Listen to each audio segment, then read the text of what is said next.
welcome back to our study of the Gospel of John. I'm intending for these videos to help prepare Bible study leaders to teach these lessons to their people. Now again, we're taking bigger sections in the Gospel of John because what we're trying to do is to see the full argument of what John's doing instead of picking every single flower that we come to. They're all important, but we do want to see kind of the field that John is setting for us. Hope the study in John has been encouraging to you as you've learned more and seen what the Holy Spirit is teaching us through the apostle. Today, now we've come to the lesson, John 7, 1 to 52, and the title of this lesson is His Own Did Not Receive Him. It's starting to become very clear that Jesus's own people, the Jews, were not receiving Jesus. Now, some of them did, a few of them did, a smaller group of them did, but mostly he was rejected by them. And so, as we've said before, John is going to show Jesus bringing the gospel to his own people. They reject him. He turns then largely to the Gentiles and then shepherds his own people, his own small flock of people at the end of the gospel. So we're starting to see that Jesus' own people are not receiving him. And that's the subject for this lesson, John 7, 1 to 52. The first section of this, we're going to divide this up into three sections, is called Setting the Scene. So verses 1 to 10, 7, 1 to 10, the heading we're going to give, point number 1, is Setting the Scene. So we're going to notice right away that Jesus is in Galilee, so I'm just going to circle some scene type of words here. He would not go about in Judea because the Jews were seeking to kill him. Now the Feast of Booths was at hand, so his brothers said to him, "Leave here and go to Judea, that your disciples also may see the works you're doing." So he went about in Galilee, but the Feast of Booths is taking place in Judea, in Jerusalem. He's not there yet, and so that's what John's setting up for us. He's in Galilee, there's a feast happening in Jerusalem, and again, his brothers have some words for him. They want him to do what they say. They think he should go according to their plans, but he's got a different authority. So this is the context here. Now, I want you to remember, back in chapter 5, Jesus healed a man on the Sabbath. And we're still kind of in the shadow of that controversy. This is still a problem for the Jewish leaders, and this is what they're focused on. So that kind of reverberates into even this chapter 7. So the Sabbath healing was a problem. Here we're in chapter 7, and it's still a problem. And what I want you to see, a couple things I want you to see about Jesus as we go through these passages. First, I want you to notice that repeatedly we're going to see that Jesus is sovereign. And I want you to also see the world is hostile. Okay, so those are just some things to tuck in the back of your mind. You're going to see that come up, evidence of that come up throughout this passage. So again, 7:1, after this, Jesus went about in Galilee.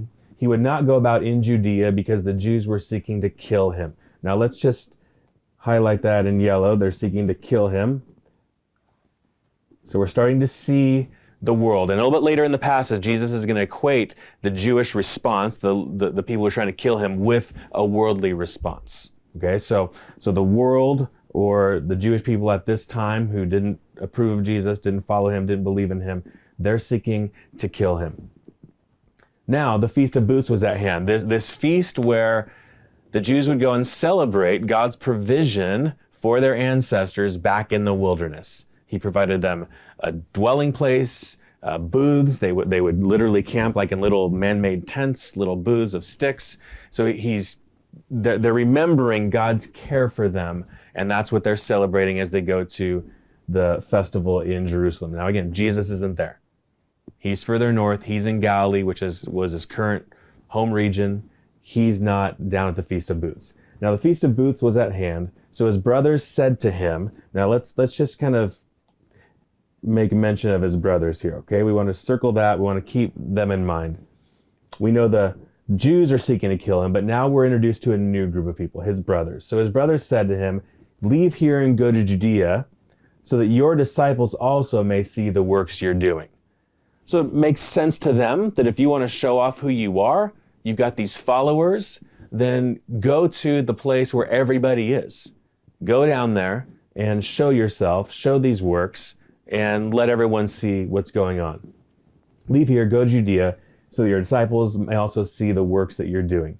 Because no one works in secret if he seeks to be known openly. So you want all these followers, you want people to follow you, believe in you, then make this big demonstration. Don't do all these private things. So again, you're seeing the mind of Jesus' brothers. They think he's going about his ministry the wrong way. Middle of verse 4, if you do these things, show yourself to the world. Verse 5, for not even his brothers believed in him. Now there's an interesting kind of quote from the narrator. John inserts that. He interrupts what they're saying, go and do these works openly, and then John inserts why they said this. And it wasn't because they really wanted to help Jesus in this ministry. They really had some good ideas about what he should do. No, we learn here that they don't believe in him. Not even his brothers believed in him. And remember the importance of belief in the Gospel of John. We're looking at belief over and over and over again. You see some people believe, but here in this section and others, you see a lot of the Jewish people, the Jewish leaders, not believing in him, including his own family, including his own brothers. So some are seeking to kill him. His brothers don't believe in him. Now Jesus speaks in verse 6. Jesus said to them, my time has not yet come, but your time is always here. Jesus is telling them that it's not time for me to go down to Jerusalem. You can go ahead, be free. Jesus, again, in the Gospel of John, is on someone else's timetable. It's not his brother's timetable. It's his Father's timetable. It's God the Father's. So here's a little subtle way that Jesus is showing, I'm not on your timetable. This isn't for me to follow your advice, your direction. It's not my time yet. Jesus said to them, my time has not yet come, your time's always here. The world cannot hate you, but it hates me. So now we've got another group here. So we've talked about the Jews, we've talked about his brothers. Now we look at the world. The world, and what is the world's view of Jesus? The world hates him. So again, see Jesus link up the people that hate him, want to kill him, the Jewish leaders of the day, to the world. So the world hates him, these Jewish leaders hate him, and why do they hate him? This is an important question for us to realize as we seek to evangelize our friends, family, neighbors. This is important for us to know. Why does the world hate Jesus? Why don't they want to follow him completely, believe in him completely? Well, here's the reason. Because I testify about its works that they are evil. Because the world doesn't like when they're told that they're wrong, they're evil, they're not right, they're wicked. That's why people reject Jesus. It happened there in the first century with Jesus' own ministry on earth, happens here in our day. The reason the world hates Jesus is because he testifies that their deeds, their works are evil. Then he says, you go up to the feast. I'm not going up to the feast. My time has not yet fully come. After saying this, he remained in Galilee. But after his brothers had gone up to the feast, then he also went up, not publicly, but in private. Why did Jesus tell them it's not my time and then shortly after go? Because it wasn't his time, and then shortly after, it was his time. So there's a point here being made. It's not man's timetable for Jesus to work according to that. It's not his mom that tells him what to do and then he does it. It's not his brothers that tell him what to do and then he does it. It's his Father in heaven now that tells him what to do and he does it. It's in his time. So let's just kind of wrap this up and make a little bit of sense of this first point. The thing to see here is in verse 7, the world hates Jesus because he testifies about the world that his deeds are evil. And I'll remind you, Jesus has now ascended to heaven and he's left us, his followers, to proclaim his message, to be his witnesses, to be his testifiers. And he tells us later on in John that if they hated me, they're going to hate you. So a question you could ask is, why does your cousin not like when you shove Jesus down his throat? Well, You may not be shoving Jesus down his throat. You've just simply had a conversation with him, and you've pointed him to the hope of Jesus. You've pointed him to his need because his deeds are evil. Your cousin doesn't want to hear that. So it's not aimed at you primarily. It's ultimately aimed at God in flesh, because Jesus says that their deeds are evil. This is something that we have to come to grips with. It's good for us to see this in the Gospel of John. Jesus experienced it. We experience it. A couple other just things to wrap up here. Back up to the top here, where I showed you earlier. Jesus is sovereign. Jesus is in control. It's important to see that in the Gospel of John. Jesus is in charge. He's following his Father's orders. Jesus and the Father are one. It's important to see that it's not the world's timetable. Also, again, the world is hostile. That's going to be a theme that comes out. All right, so his own did not receive him. We've set the scene. Now we're going to go to point number 2. And that is chapter 7, verses 11 through 31. So again, under this theme of his own did not receive him, we come to point number 2. Jesus is from above, they are from the world. Jesus is from above, they are from the world. Jesus is going to show in these verses that he has come from the Father, and they're judging him wrongly. They should be listening to him. They're judging him wrongly. They're using their own judgment, their own faulty judgment, and they're not seeing the obvious truth, what should be obvious, that Jesus is from the Father. So I'm going to write the word confusion right here at the top of verse 11. Verses 11 through 13, really you start to see confusion happening. The Jews were looking for him at the feast and saying, "Where is he?" And there was much muttering about him among the people. While some said, "He's a good man," others said, "No, he's leading people astray." Yet for fear of the Jews, no one spoke openly of him. So again, notice the confusion. Some people are saying one thing, some people are saying another thing. What kind of dominates that whole debate about Jesus is they're afraid of the Jewish leaders. So notice the pull that these Jewish leaders had. Notice the sway that they had. Notice the influence they had over the people. But there are questions among the people. He's a good man. No, he's not. He's leading people astray. This Sadducee told me, this person from the high priest family told me this about Jesus. No, Jesus isn't a good man. So there's this confusion about Jesus. John shows us that. Now, in verses 14 down through 24, we're going to see that Jesus is from God. So judge that rightly. Jesus is from God. The Jews should be able to connect the dots, but they don't want to connect the dots. He doesn't fit the narrative they want. And that's going to come out in 14 to 24. So he is from God. I'm just going to write that here above 14. He is from God. Therefore, judge rightly. We could say be reasonable. Understand what he's been trying to show. But they won't. Verse 14. About the middle of the feast, Jesus went up into the temple and began teaching.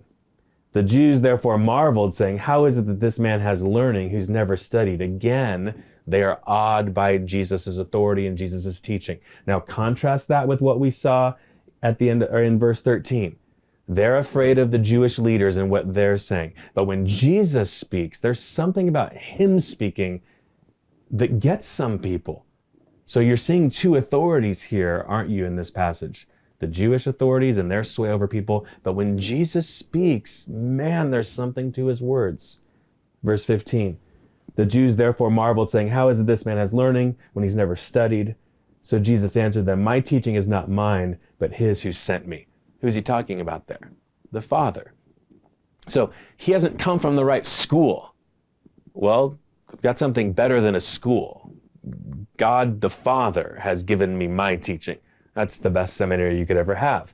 And Jesus comes from there. There is where he gets his learning. My teaching is not mine, but his who sent me.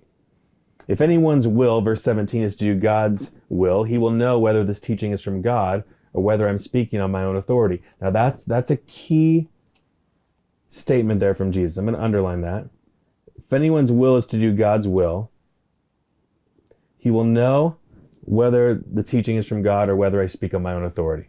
So if you really want to listen to what God says and do and embrace what he teaches, then you'll know that my teaching's from God. But if you want to do your own thing, if you want your own narrative for what you want the Messiah to be, then you're not going to be listening to God ultimately. Not that you won't be listening to me, Jesus would say, but you're not listening to God ultimately. That's key. They wanted some other narrative than what Jesus was offering. But Jesus is saying, if you want to listen to God, you're going to listen to me. Verse 18, the one who speaks on his own authority seeks his own glory. I think that's Jesus kind of pointing to them. That's what they're doing. The one who speaks on his own authority seeks his own glory, but the one who seeks the glory of him who sent him is true, and there's no falsehood. So Jesus wants his Father's words to be known. Jesus does what his Father says. They want to speak their own words, their own agenda, because ultimately they want the glory. They want to be seen and praised and made much of by the people. And Jesus is pointing that out. And then he goes back to the scriptures and shows that they are not actually themselves obeying the scriptures. They don't uphold the scriptures themselves. Verse 19, has not Moses given you the law? Yet none of you keeps the law. Why do you seek to kill me? Now we're going to highlight that again because that keeps coming up. They're seeking to kill him. But notice, he tells them, these people that upheld Moses, upheld the Torah, he's saying, you don't even obey it. That's putting his finger in their eye. Has Moses not given you the law, yet none of you keeps the law? Why do you seek to kill me? The crowd answered, you have a demon. Here's another thought about Jesus. Again, earlier, some say he's a good man. No, he's leading people astray. Here's another thought. You have a demon. You're saying these things because Satan's inside of you. His power's inside of you. Who is seeking to kill you? This could have been a group of people that didn't know about the conspiracy to kill Jesus. It could be people that didn't know, but they just wanted to deny it. I don't know. You have a demon. Who's seeking to kill you? Jesus answered them, I did one work, and you all marvel at it. Now, at this point, Jesus has done many works, many signs. We've got a number of them already in the Gospel of John. But what one do you think he's referring to? Chapter 5, the healing of the man at the pool on the Sabbath. I did one work, and you all marvel at it. You're amazed by it. Moses gave you circumcision, not that it's from Moses, but from the fathers, and you circumcise a man on the Sabbath. So you do some work on the Sabbath because you think it's beneficial. You think it's important. So if on the Sabbath a man receives circumcision from you, so that the law of Moses may not be broken, he's highlighting what they do, are you angry with me because on the Sabbath I made a man's whole body well? You give the circumcision because you think it's the right thing to do, because of the law of Moses, and because it's beneficial for this man, this boy, this person. But I make his whole body well, and I'm the wrong one. Don't judge by appearances, but judge with right judgment. Don't judge by what you want to be true. Don't judge through your own way of seeing things. Judge rightly. Consider that. You do work on the Sabbath to help someone. I do work on the Sabbath, and it helped him all the more. I healed him after 38 years of being paralyzed. So judge rightly. Don't judge with prejudice or bias. Judge rightly. Jesus is pressing them, and he's right, obviously. Verse 25 down to verse 31 really can be characterized by this. I'll write these words above that section. Some believe. Again, largely he's being rejected by the Jews, but we're seeing there's been some confusion. People are saying he's a good man. Jesus then tells the Jewish leaders that they're not judging him rightly. They're not being righteous in even their judgment of him. And then we come to verse 25 and see something is happening though, isn't it? Some believe. Some of the people of Jerusalem therefore said, is not this the man whom they seek to kill? And here he is speaking openly, and they say nothing to him. So notice the words of verse 25, how it starts out. Some of the people of Jerusalem therefore said. So when Jesus said these things to the Jewish leaders, when Jesus said 14 to 24 to the Jewish leaders and rebuked them for their wrong estimation of him, rebuked them for wrongly considering who he was, it might not have changed their minds, although one of them seemed to have some interest in Jesus. We'll see that in a little bit. It might not have changed their mind as a whole, but the people started to see this interaction. Some of the people of Jerusalem therefore said, therefore, based on what he just said to the leaders, said, is not this the man whom they seek to kill? And here he is speaking openly, and they say nothing to him. They don't have an answer for his claims. They don't have an answer for his rebuke of them. Can it be that the authorities really know that this is the Christ? But we know where this man comes from. When the Christ appears, no one will know where he comes from. So you see these people, maybe they do know he's the Christ, but wait a second. We're not going to know where he comes from. They're scratching their heads as they listen to Jesus, as they see their leaders respond to Jesus. They are confused. Verse 28. So Jesus proclaimed as he taught in the temple, you know me, and you know where I come from. But I have not come on my own accord. He who sent me is true, and him you do not know. Wow. Who's he referring to? Obviously the Father again. We know that. We've been reading the Gospel of John. He's always referring to the Father. He who sent me is true, and him you don't know. You don't know God. You don't know the God of the Old Testament. You don't know the God of the prophets. Again, what a rebuke. You don't know him. So we're going to highlight that again in yellow because this is something that's true of those that have been rejecting Jesus. Him you do not know. I know him. I know God the Father. I know him because I come from him and he sent me. So they were seeking to arrest him. Again, we'll highlight that. The arrest keeps coming up. But no one laid a hand on him. Why? What I told you earlier. He's sovereign. No one laid a hand on him. I'm just going to put a little S with a circle there. No one laid a hand on him because his hour had not yet come. They are not in charge of Jesus' whereabouts. They are not in charge of when Jesus is arrested. Now later on, they will arrest him, and they might have thought that they were in charge, but it was because the Father was in charge. And it was the plan to have Jesus arrested. But as of right now, they didn't lay a hand on him. He's sovereign. His Father is sovereign. His hour had not yet come. And then this, yet many of the people believed in him. That's what John's aiming for, right? He wants his readers to believe in Jesus. He's showing how many of the people started to believe in Jesus. Yet many of the people believed in him. Something is happening. They said, when Christ appears, will he do more signs than this man has done? I mean, he's put himself on display. He's done a lot of things. Is the real Messiah, if it's not Jesus, really going to do more signs than this guy's done? It's a good question to ask. And they're right. This is the one they should believe in. He's from above. They are from the world. But some are starting to believe.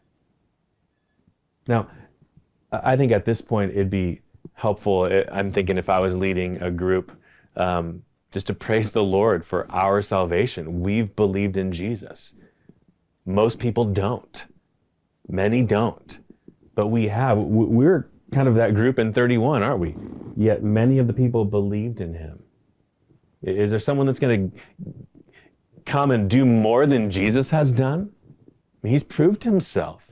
He's proved to come from the Father. He's proved to care for his sheep. He's proved to be the Savior of the world. He's proved it all. Really, what more is there to do that someone else can come and do?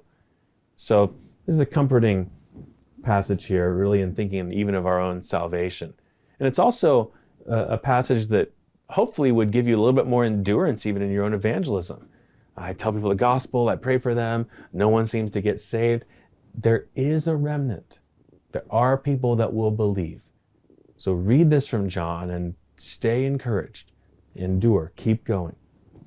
Now we come to point number 3 of this lesson in verses 32 to 52. So again, his own did not receive him. That's what we're seeing in this whole lesson. Here in point number 3, he's returning to the Father, and they cannot come to him with the Father. They can't not come to the Father.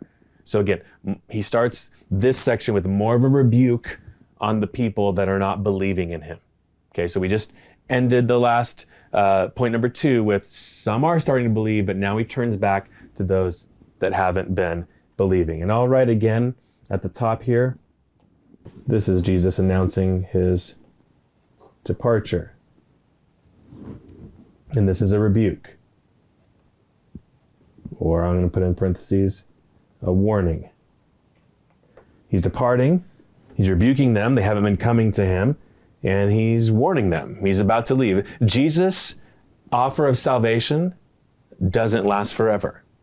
And that's something that these people need to realize. Verse 32, the Pharisees heard the crowd muttering these things about him, and the chief priests and Pharisees sent officers to arrest him. This is a problem. These people, some people, are starting to mutter about Jesus. Some are saying he's good, some are saying he's evil, and so the Jewish leaders of the day can't have this competition. So they sent out officers to arrest Jesus. Then Jesus said to them, I'll be with you a little longer, and then I'm going to him who sent me, going to the Father. You'll seek me, you will not find me. Where I am, you cannot come. The Jews said to one another, where does this man intend to go that we will not find him? Does he intend to go to the dispersion among the Greeks and teach the Greeks? Is he just going to go to somewhere else geographically? That's interesting. We'll get to that in a moment. What does he mean by saying, you'll seek me and you cannot find me? And where I am, you cannot come. Now, I want to highlight these words from Jesus. Where I am, you cannot come. I repeat what he says, you'll seek me and will not find me.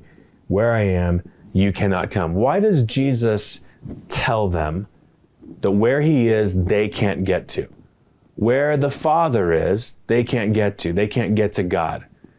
The reason he tells them that is because they can't get to God if they don't believe in Jesus. So he's going to the Father. They love God the Father. They're all about God the Father, they think. But they're not listening to what God the Father has said. They're not listening to God the Father's Son, whom he sent. So Jesus is showing them, I'm only here a little bit longer, and you cannot come to me. You cannot come to God the Father. Why? In the context of the Gospel of John, because they don't believe in Jesus. And that's what's being shown here. This is a limited time offer. So this is Jesus departing. He's rebuking them at the same time, and he's giving them a warning. You can't come.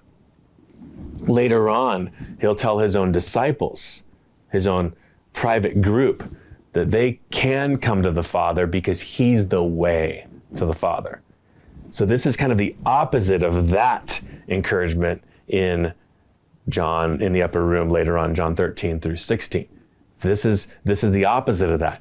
Philip and the other disciples can come to Jesus because he's the way. They can come to the Father because he's the way. Here, you can't come to the Father, you group of religious leaders. Again, Jesus is the way, and they're not embracing Jesus. Now, I want to point this out because it's important for the context of John. When they say in verse 35, is he going to go somewhere else geographically? Is he going to go to where the Greeks are dispersed? They're thinking, is he going to leave us and go to the Gentiles? Sometimes they're right about things. That is a picture of what Jesus is doing. So I'm just going to underline this in blue because there's some irony here. Does he intend to go to the dispersion among the Greeks? Now, when Jesus says these things, where I'm going, you can't come, I'm going to the Father, he's not talking about going to the Greeks. He's talking about ascending to be with the Father, and they can't come there. But these guys don't understand that. Where's he going to go? Is he going to go somewhere else geographically? Is he going to go to the Greeks? Well, yeah, that too. Actually, before he ascends to the Father, he is going to make himself known to some Greeks. And I want you to turn for a moment over to chapter 12, just a little preview of this. Chapter 12, 20 to 21. Now, before I read this, and while you're turning, I want you to know that, again, chapter 7 that we're studying here is he came to his own did not receive him. We've been shown that from the first chapter of John. He came to his own, they wouldn't receive him. Doesn't mean all of them, some do believe, but largely, especially among the leadership of the Jews, they're rejecting him. And as we go through the Gospel of John, the tense nature of Jesus' interaction with the Jews becomes more and more prominent. There's more and more challenges, more and more arrest talk, seeking to kill talk. The situation and the battle between the two is heightening. And we're going to come to chapter 11, and you're going to see in chapter 11, actually before I read 12 to you, I'm going to read you this. You're going to see in 11:54 this big turning point in the Gospel of John, 11:54. Jesus therefore no longer walked openly among the Jews, but went from there to a region near the wilderness to a town called Ephraim, and there he stayed with the disciples. So there's this kind of big point in the Gospel of John that John gives us. At this point, there's been questions about Jesus. People are refusing to believe him. The Jewish leaders are trying to arrest him. There's this kind of angst going on here that's only heightening. And John says at this point, he's done publicly with the Jews. Now, it's no coincidence. In chapter 12 comes this statement. Chapter 12, verses 20 to 21. Now among those who went up to worship at the feast were some Greeks. So these came to Philip, who was from Bethsaida in Galilee, and asked him, Sir, we wish to see Jesus. Philip went and told Andrew, and Philip went and told Jesus. So John's not just inserting a random story. Oh yeah, by the way, at the feast, some Greeks came. I just forgot about that. I put that in. No. He's trying to show you something. Jesus has been going to the Jews. They're rejecting him. 11:54, Jesus no longer went openly to the Jews, but some Greeks came. And they came to Jesus. It's as if something drew them to Jesus. Well, we know from John 6:44, the Father was drawing them to Jesus. So he's gone to his own, the Jewish leaders. They've rejected. Now his message is starting to go to the world. That's what John is trying to show us. But again, back in 7:32 to 52, our last point for this lesson.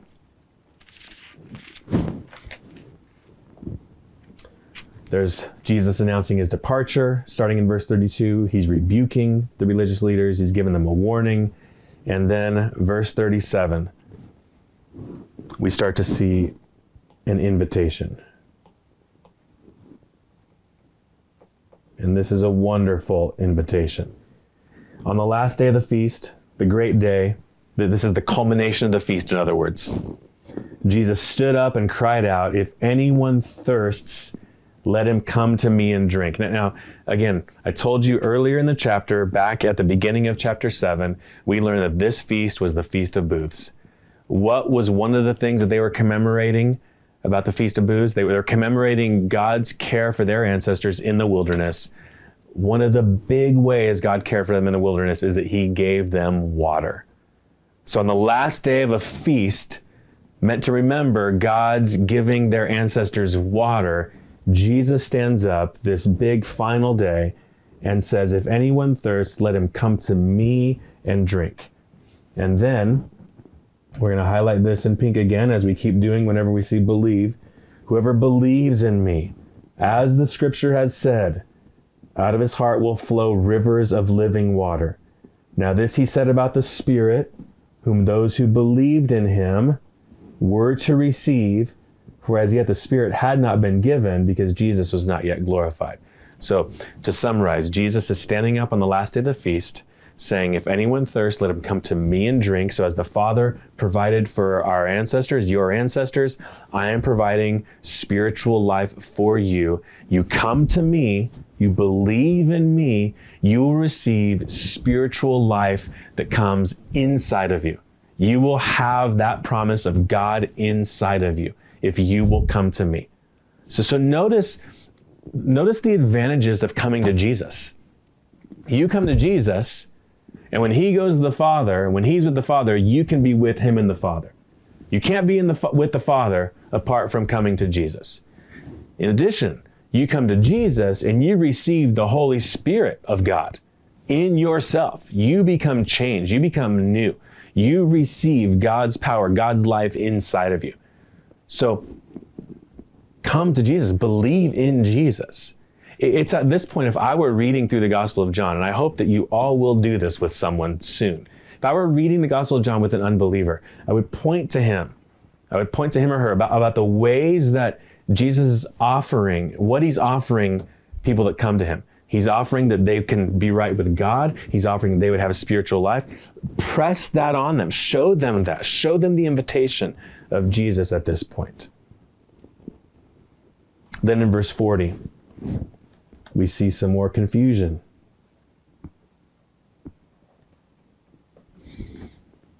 When they heard these words, some of the people said, "This really is the prophet." The prophet prophesied in Deuteronomy 18. This is him, the final one. Others said, "This is the Christ. This is the Messiah." Now they'd both be right. But some said, "Is Christ to come from Galilee?" Again, people in this day and age thought of him as coming from Galilee because he lived in Galilee. Is Christ to come from Galilee? Has not the scripture said that the Christ comes from the offspring of David and comes from Bethlehem? Well, the scriptures do say that. Micah chapter 5. And guess what? Jesus comes from Galilee. Oh, and Bethlehem. He was born in Bethlehem. So they're right, partly, but they don't think of Jesus as coming from Bethlehem. They think of him coming from Galilee because he lives there now as an adult. But he came from Bethlehem as a baby. Has not the scriptures, verse 42, said that the Christ comes from the offspring of David and comes from Bethlehem, the village where David was? So there was a division among the people over him. There's confusion. Some of them wanted to arrest him, but no one laid hands on him. Why? You got it. You've started saying it before I even said it. He's sovereign. We're seeing that all throughout. They wanted to arrest him, but no one laid hands on him. So there's confusion, there's division, even after this great invitation. This is one of the sad realities. This is the high point of the festival. Last day, Jesus is connecting Old Testament dots, water, spiritual life, nourishment, come to me. Like your ancestors were provided for in the wilderness, I'm going to provide for you with spiritual life. After all of that, you'd wish the final response would be, and all of them believed. But no, there's still confusion.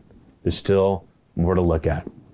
And then we come to verse 45 through the end, through verse 52, and we see not only confusion, but we see division as well.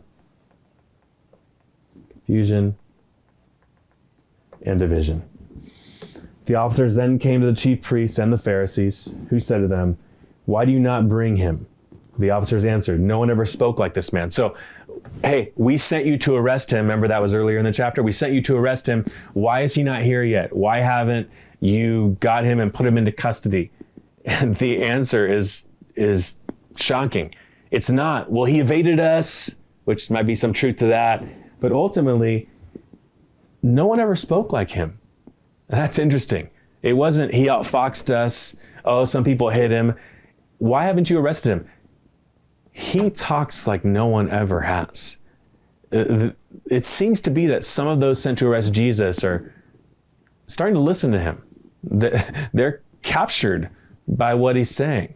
So there's a little hint at maybe some division among the religious leaders and their police force. No one ever spoke like this man.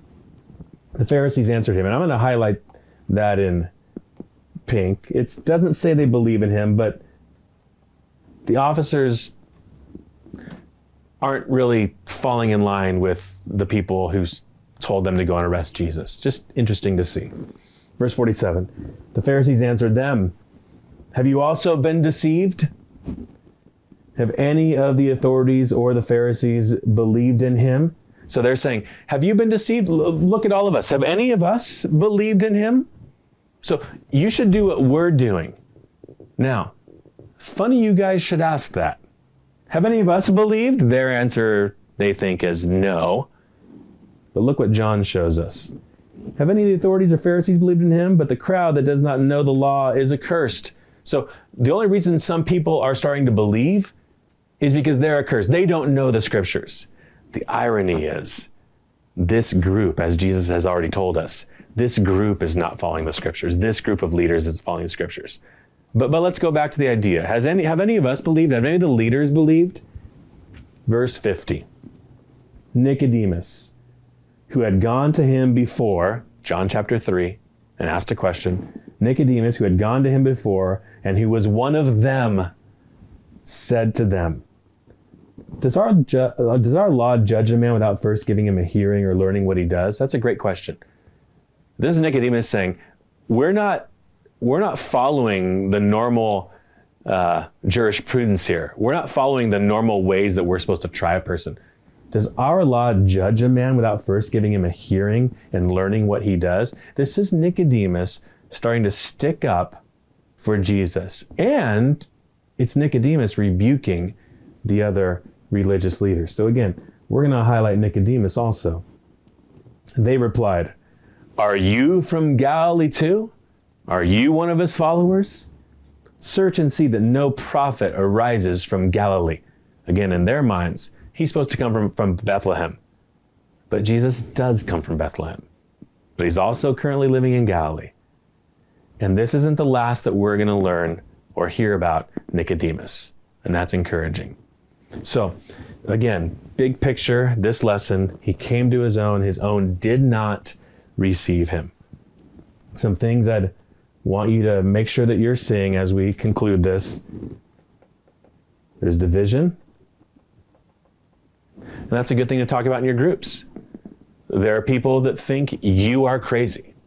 Some of your friends and coworkers, family members think that you are crazy. You're accursed, you're ignorant, you're dumb for following this Jesus of Nazareth. You're in good company here. There are people that don't believe that you want to believe. Hang in there. As Jesus is revealed more and more, even at this time of intense confusion and chaos and animosity, there are some that are believing in Jesus. Hang in there. Some will believe. So there's division. There's also people like Nicodemus and the others who speak up. You see, as we've gone through this lesson, a lot of times we're talking about confusion, but you also see people who are following Jesus start to speak up. They start to say who he is. They start to make known what they think about him. They start to connect dots. They defend Jesus. That's a good thing for us to see as well. And finally, I want you to see this. There is an invitation. And it's a limited time offer. Jesus says that in this chapter. He highlights the fact that he's not going to be here forever. He's going to the Father. They've got to come to him. So he says that you can't come to me. You can't come to the Father unless you come through me. And then he goes and gives this invitation. That doesn't last forever. So again, when you are meeting with someone, when you are evangelizing someone, you introduce them to Jesus, you highlight their need of him, their deeds are evil. We saw that earlier in the chapter. You highlight all that, and then you say, Jesus offers salvation, but it's not an offer that lasts forever. Come to Jesus. We don't just tell people who Jesus is, tell them they need him, and then kind of wait around forever. This is the point. Again, if I were reading with someone, chapter 7 is a big point in the book. You need to come to Jesus. You've got enough information already in chapter 7. You need to come to Jesus, who will give you spiritual life. Now, as we end, I want to remind you about this book that we've been using kind of as a help for us. At the beginning, toward the beginning of each of these sections, each of these lessons, there are some questions that you could ask your group. At the end of the book, also, There are some discussion questions or questions you can give to people even before the lesson. So a couple sets of questions for each lesson in this book. So if you're struggling with what do I ask my group, or what are some things I can ask my group based on this teaching, a lot of those questions are in here, some ideas for some questions, or you can ask your own.